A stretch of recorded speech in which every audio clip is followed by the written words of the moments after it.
How's third grade? Yeah, I'll be all right. Obviously, I want to be out there. I hate not being out with my team, but I'll use the time to get recovered and stronger and in great shape, or maintain great shape. You know something might be up Minnesota. I know you kind of grabbed the team and kept playing. Yeah. Were you worried in the last couple of days? Not really. I thought it was just a bad sprain, but luckily it wasn't worse. It hurt, but I'm not gonna leave the game with only 8 or 9 guys. I'm not gonna leave them out there on an island like that. So let's play through it. Is this kind of a weird adjustment given the fact that you haven't really missed much time at all in your entire career because of injury? Yeah, it's weird. It's really weird watching, not participating, but hopefully it will all be in the past in a few games, and I'll be back in the court doing what I usually do.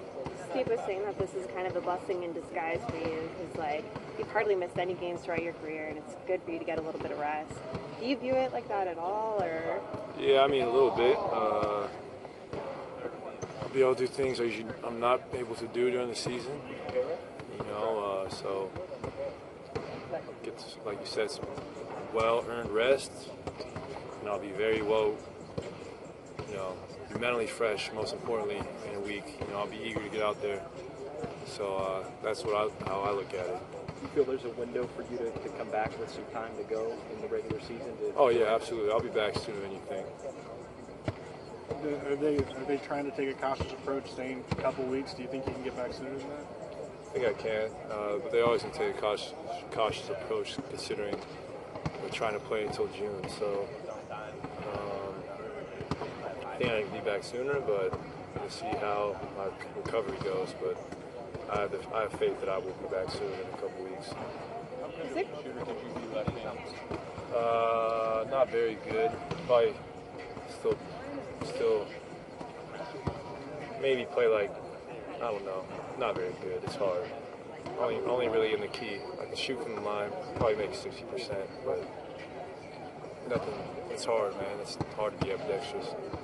Do people understand the mental component? I mean, I've heard guys say that it's a big difference when you wake up in the morning, you're not going to play, versus wondering and knowing that you're going to play. Is it a big difference mentally for you just knowing you're not going to play for a while? Yeah. I just got to attack my workouts differently. Use this time, like I said, to get stronger instead of maintain.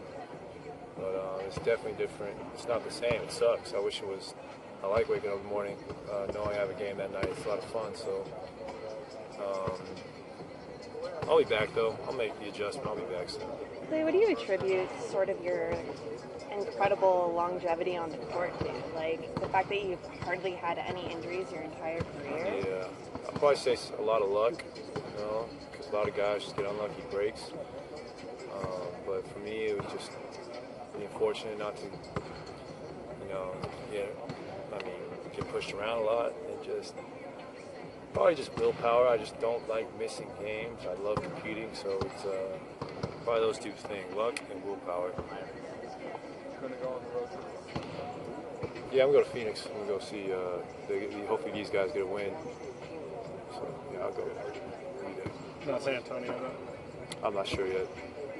How much did you enjoy doing the radio with your dad last night? Yeah, that was a lot of fun, though. I mean, you got a pretty nice gig to be over there and just talk about hoops. So it was fun to get on the radio, and I used to sit with them in that spot when I was in high school. So to be there as a pro, it's really cool. It was a cool moment for me. You ever thought about getting in post-career or something like that? Maybe. It's a long ways away. Hopefully it's not for 15 years. Clay, I'm Mayan from Rakuten, Japan. How do you feel about the expansion of the NBA in Asia recent days? It's great. I mean, the NBA has grown so much globally, and especially in Japan and China. To see the fandom over there is incredible, and we really appreciate it. Basketball is a global sport, and everyone can play it. So, we have fans around the world is really special. Can you give a shout out to all the fans in Japan? Of course. Right here.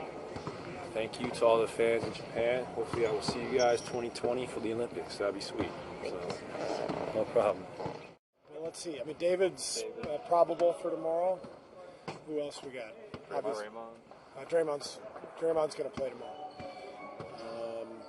obviously, you guys know Steph and Klay out. Anybody else?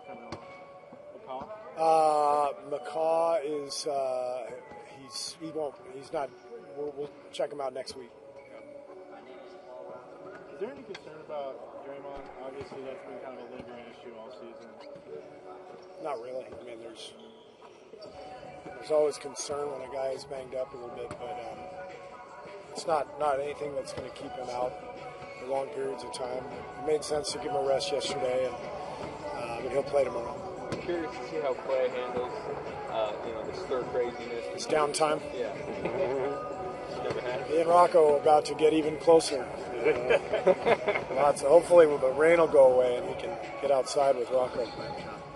I said it last night. I think this will be good for Klay just to rest his body, rest his mind. I mean, he does so much for us every single night, and he never takes a rest. And I'm sure by the time he comes back, he's going to be itching to get out there, as with Steph, and that's going to give us a big energy boost. And in the meantime, we got some other guys who are getting some minutes. Sorry about that.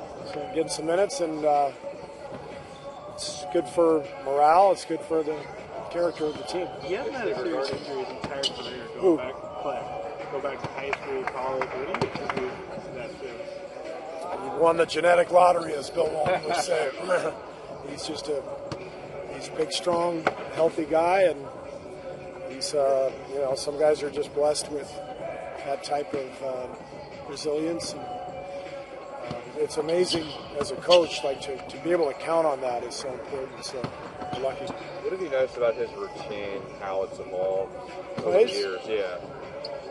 He's very diligent after practice. He's got his routine, just like Steph has his. You guys all watch Steph because that's what everybody wants to watch. Klay's at the other end of the floor doing his whole thing every single day, and nobody notices. But he's got a pattern like all great players.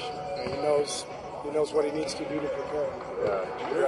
You're saying opening this season, like he was in really good shape. Did he do anything differently this season as opposed to other? In the summer? Yeah. I don't know. You got to ask him. He was in great shape to start camp. You're obviously not at full strength still without Steph and Klay, but how much of a boost is it tomorrow night to have Draymond, and it sounds like probably David as well? Yeah, a big boost.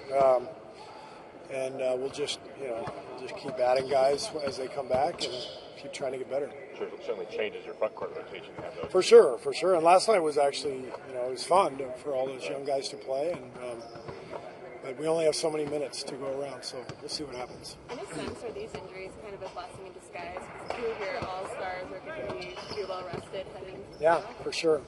You got to look on the bright side of this stuff, and I know our fans panic a little bit, but nobody's out for the year. The guys are out for a couple weeks, and it'll be good for them, be good for us, for the rest of the guys, as I said, and we keep pushing forward. Sean was talking about yesterday how important it is to develop a rhythm heading into the playoffs, especially when you get spot minutes. Is that one of the things that you're especially focusing on during this time when those guys are out? It just happens organically. I'm not calling more plays for anybody. Yeah. But if Klay is out and Nick Young starts and plays 30 minutes, that's good for Nick. He's going to get more shots. He's going to get more opportunity, and that can only help any player to get more time. When you say fans panicking, where are you seeing that most? I mean, do you get emails or just online, or where do you go? I think more is kind of word of mouth, or just Raymond throwing something at me, or just obviously we have seemed invulnerable the last few years. You're never invulnerable. I think people are seeing our vulnerability this year. But we've always known that we were vulnerable. We all are, and so it's just been exposed more this year through injury, through whatever, and it's all part of it. But I've seen this many times over the years, both as a player and as a coach. It's just it's a pretty delicate business, delicate balance between health and injury, and there's very little difference between being on top of your game and being so-so. It's not, it's not this huge dramatic difference, and so everything has to be pretty finely tuned. And I think people are seeing that we've been a little vulnerable, and it scares them. That doesn't scare us. Do you have a particular comment or email or interaction at the store or something that has shown you any type of like? No, it's not. I'm not on the message boards going. Come on, Joe from Piedmont. We're actually fine. We're fine. We're going to be okay, Joe. It's not to that extent. So you got Raymond to do that? Raymond does that, yeah. No, but Raymond does give me he gives me the pulse of what's happening out there. So. Yeah, his antenna just went up, too. Yeah, that's right.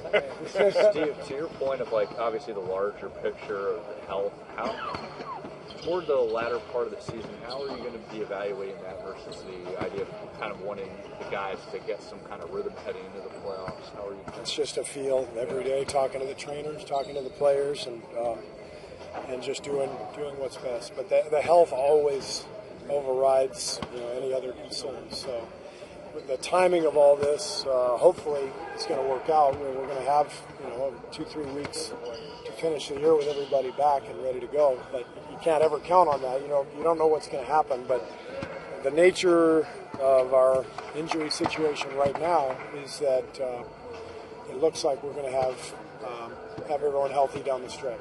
That's what we're hoping for. Injuries aside, do you foresee targeting certain games to rest any guys down the line?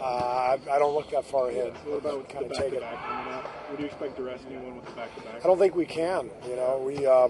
We just don't. Normally the rest candidates would be Sean or Andre. We don't have enough guards right now to be able to do it. That's one reason I kept Andre's minutes down last night. We let that group go the whole fourth quarter up after we took Andre out, and it was good for the group on the floor, and it was good for Andre. But I don't think we can afford to give Sean or Andre a night off on this back-to-back, unless I see something that has to happen. All right, thank you. Thanks.